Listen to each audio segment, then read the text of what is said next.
Okay, let's dive right into an incredibly fascinating explainer today, based on an essay by Feng that completely flips our modern understanding of progress on its head. In our fast-paced world, we're constantly told that to get ahead, we need to push harder, accumulate more, and always walk the most clearly lit path. But what if that conventional wisdom is entirely backward? What if the very things we're doing to move forward are literally holding us back? Have you ever noticed that trying too hard often leads to failure? Or that acquiring more things somehow just makes us feel emptier inside? We see this everywhere in our daily lives. Well, the source material we're exploring today suggests that these aren't just random coincidences or bouts of bad luck. They're actually fundamental laws of how the universe operates. Let's start with Section 1, the grand paradox, an illusion of progress. To really understand why this happens, we have to recognize that what seems super obvious to us is often just an illusion. The text states, and I quote, "The bright, great path appears dim and obscure. The road to progress seems like a series of setbacks, shedding armor and helmet." Just take a second to absorb that. The fundamental flow of the universe often disguises itself as the exact opposite of what we'd expect. So when you feel like you're facing a series of setbacks and retreating, you might actually be making the most profound progress. And that smooth, easy path, it's often rugged and full of danger beneath the surface. Moving right along to Section 2, illusions of the path, deceiving perceptions. It's wild how our perceptions completely deceive us when we look at the paths we choose in life. Think about what the text calls the ignorant path. From the outside, it appears intelligent, it looks well-guided, and it seems sunny and bright. But that's the trap. It's an illusion. Now compare that to the mature path. True maturity doesn't actually feel like knowing everything. It feels innocent, childlike, almost like a return to absolute simplicity. The ignorant path tricks us by looking like we're thriving, while the truly mature path drops all those complex pretenses and playfully returns to the basics. Even our ultimate worldly goals are totally paradoxical. The things we chase most desperately come with hidden, completely counterintuitive realities. For example, the pursuit of freedom. You'd think it would feel liberating, right? But it's actually filled with barriers and difficulties.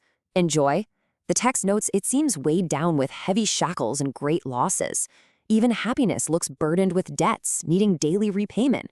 It's a sobering thought, isn't it? The pursuit of these massive, idealized goals often feels like taking on heavy shackles or navigating intense barriers. And I absolutely love this grounding metaphor from the text. It talks about how the path of love isn't rigid or permanent in the way we so often try to force it to be. Instead, it resembles a bamboo forest swaying and scattering in the wind. It's flexible, it's unpredictable, and it's entirely uncontainable. Now, these paradoxes also extend into spiritual trajectories, and the surprises just keep coming. The text impartially outlines these realms, noting that becoming a ghost or a restless spirit actually appears radiant and charming at first glance. Becoming human, that resembles a vigorous, cutthroat jungle competition. Becoming an immortal celestial being seems completely at peace, soaring freely. But, and here's the kicker, the ultimate enlightenment, becoming a Buddha, actually feels like drunkenness. It feels like moving entirely against the current. The highest enlightenment doesn't feel like a triumphant victory lap. It feels like swimming upstream in a dream. Which brings us to a major hurdle we all face in Section 3, the trap of accumulation and interconnected opposites. We literally live in a society screaming more is better at us 24/7. But every action has an equal and opposite reaction. With every rise, there comes an inevitable fall. With joy, sorrow follows right behind. Having much inevitably leads to confusion. And arrogance, well, that just leads to being despised. You simply cannot isolate the positive from the negative. Hoarding wealth or pride inevitably brings about confusion and disdain. The more you accumulate, the more entangled you become in the whole shebang. So let's contrast two different mindsets here. Being overly materialistic and practical ultimately leads to feeling hollow. Fullness becomes useless, colors blind the eyes, sounds deafen the ears, and crazy enough, objects actually dull the senses. But contrast that with the intangible and the spiritual. This mindset leads to feeling truly grounded. Emptiness is what is genuinely useful, and in vagueness, there is actual form and substance. The crucial takeaway here is that while we're out chasing sensory fullness, it's actually emptiness that holds true value. All right, let's look at the solution in Section 4, the law of reversion, a powerful paradigm.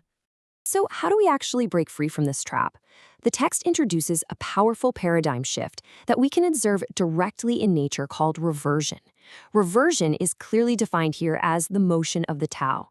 Basically, the universe operates on a principle of returning, or flipping to its opposite, meaning that to achieve a certain outcome, you must first embrace its exact opposite. To put yourself first, you have to put yourself last. To truly exist, you have to step outside yourself. Just look at how nature perfectly mimics this law of reversion without even trying. The highest goodness flows exactly like water. It naturally flows downward to the lowest, most ignored places, yet it sustains all life on Earth. The greatest virtue grows like grass. It's incredibly soft, constantly stepped on, yet universally enduring. Great wisdom floats like clouds, and love stands like a mountain. Notice how these incredibly powerful natural forces don't strain or force their existence. They simply yield. And by yielding, they endure.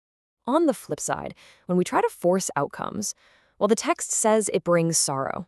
Think about aggressively catching butterflies in a net, instead of just letting them come to a fragrant flower naturally, or aggressively treating a body with endless medicine. The essay actually describes that as being as ineffective as scratching an itch through a boot. It's a brilliantly funny image, but it perfectly captures the frustration of trying to control the uncontrollable. Those who try too hard fail, and those who cling too tightly lose. And that leads us to our final core concept, Section 5, Unconventional Thinking, Applying Ancient Wisdom. Philosophy is great and all, but how do we practically apply this ancient wisdom to our highly competitive, super goal-oriented lives today? How do we actually live this law of reversion? The text outlines some incredibly unconventional steps. 1. If you want to make money, first distance yourself from it. 2. To win a lover's heart, always give them total freedom. 3. To take, you must first give. And 4. To become a noble celestial being, you must always remain humble. We really have to act unconventionally to get what we truly want. And this brings us to the ultimate beautiful conclusion of today's explainer. The text states, by thinking unconventionally, the path reveals itself amid dark willows and blooming flowers. When we stop forcing the outcome, when we stop demanding that the path look bright and perfectly paved, and instead think unconventionally by embracing the opposite, the true path just naturally opens up and reveals itself. So I'm going to leave you with this provocative thought to ponder today. Are your current struggles a sign that you need to push harder, or are they a sign that you need to master the art of retreating? Are you still trying to force your way forward by scratching an itch through a boot, or are you finally ready to embrace the power of reversion to reach your goals? Take a step back, try thinking unconventionally, and we will see you on the next explainer.